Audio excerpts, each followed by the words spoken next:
Last வீடியோவில் நீரிழிவு நோய் கர்ப்பிணி பெண்களை எப்படி பாதிக்குதுன்னு நம்ம பார்த்துருந்தோம். இந்த வீடியோவில் ஜெஸ்டேஷனல் டயபெட்டிஸ், அதாவது ப்ரெக்னன்சி டைமில் வரக்கூடிய டயபெட்டிஸ் பற்றி நம்ம பார்க்க போகிறோம். இது ஏறக்குறைய 6% ப்ரெக்னன்சியை அஃபெக்ட் பண்ணுது.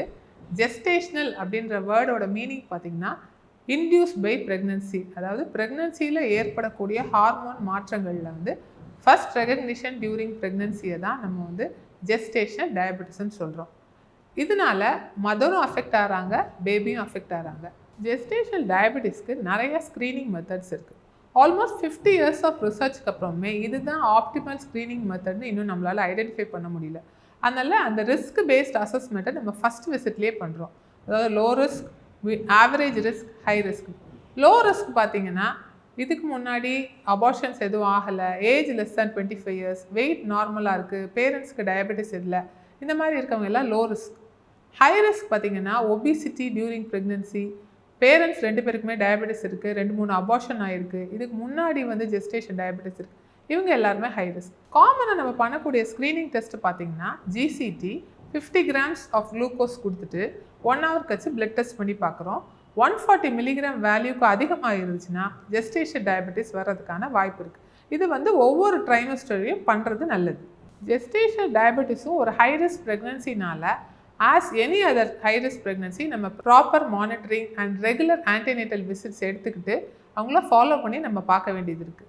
மெட்டர்னல் எஃபெக்ட்ஸ் அப்படின்னு பார்த்தீங்கன்னா மதருக்கு வந்து ஹைப்பர் டென்ஷன் வரலாம், இல்லைன்னா அந்த குழந்தையை சுற்றி உள்ள நீர் பனிக்கூடத்தில் தண்ணி அளவு அதிகமாக வரலாம். சில நேரத்தில் அந்த பேபி வெயிட் அதிகமாகறனால சிசேரியன் செக்ஷன் ரேட்ஸ் வந்து கொஞ்சம் அதிகமாக இருக்குது.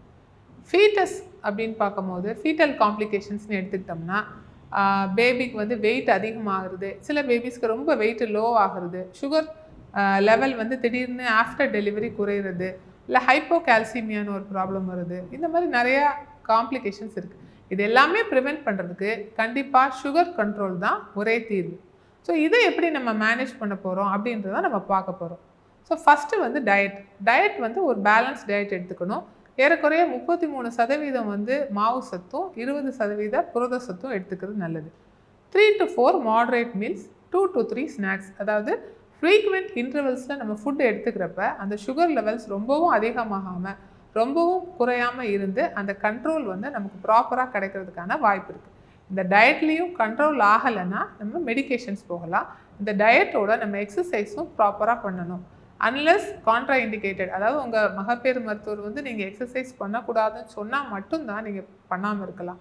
மற்றபடி normal exercises, aerobic exercises, strength conditioning எக்ஸசைஸ்லாம் நம்ம பண்ணிடுறப்ப இந்த சுகர் லெவல்ஸை வந்து கண்ட்ரோல் பண்ணுறதுக்கு ரொம்பவே ஹெல்ப்ஃபுல்லாக இருக்கும். ஸோ சுகர் லெவல் கண்ட்ரோல் வர்றதுக்கு சாப்பிட்டு 2 மணி நேரத்தில் நம்ம பார்க்கக்கூடிய சுகர் வந்து 140 மில்லிகிராம்குள்ளே இருக்கணும்.